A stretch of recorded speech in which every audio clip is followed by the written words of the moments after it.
Bismillahirrahmanirrahim. Assalamualaikum warahmatullahi wabarakatuh. Alhamdulillahilladzi unzila fihil Qur'an hudan linnas wa bayyinatin minal huda wal furqan.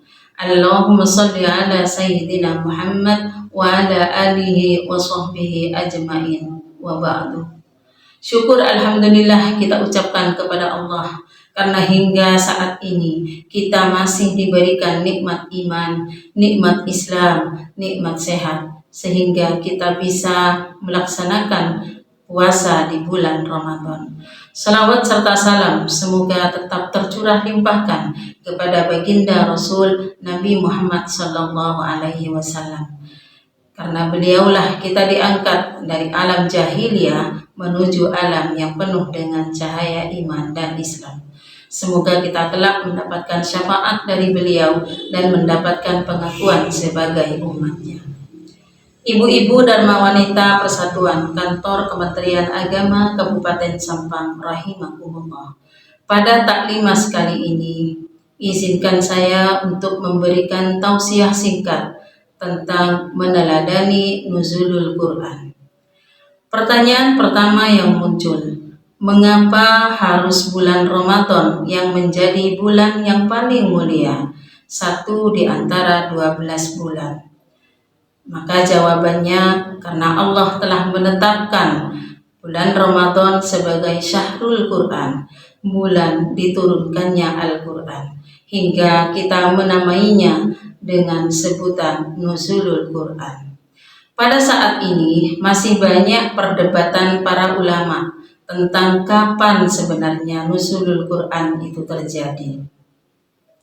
Dalam hal ini, izinkan saya untuk memberikan satu pendapat dari Al-Hafiz Ibnu Hajar Al-Asqalani di dalam kitab Fathul Bar. Beliau menyatakan bahwasannya Al-Quran diturunkan pertama kali di dalam surah Al-Alaq ayat 1-5 di malam 17 Ramadan. Sementara Al-Quran diturunkan secara keseluruhan dari Allah, dari Lauhul Mahfuz ke Baitul Izzah di malam Lailatul Qadar. Wallahu a'lam bishawab. Ibu-ibu dan wanita Persatuan Kantor Kementerian Agama Kabupaten Sampang, tentunya kita tahu fungsi daripada Al-Quran dalam kehidupan kita sehari-hari. Di antaranya yang pertama adalah sebagai al-huda, sebagai petunjuk, sebagai pedoman, sebagai rujukan dalam kita menghadapi masalah-masalah dalam kehidupan nyata. Kemudian yang kedua, Al-Quran sebagai asyifa, sebagai obat, sebagai penenang pada saat kita lagi gelisah, pada saat kita lagi cemas. Yang ketiga, Al-Quran sebagai adzikruh, sebagai peringatan. Berikutnya, Al-Quran sebagai al-furqan, sebagai pembeda di antara yang baik dengan yang buruk.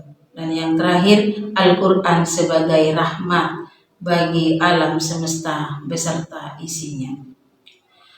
Selain itu, keistimewaan Al-Quran akan melekat baik pada tempat, baik pada waktu, dan baik pada seorang pribadi.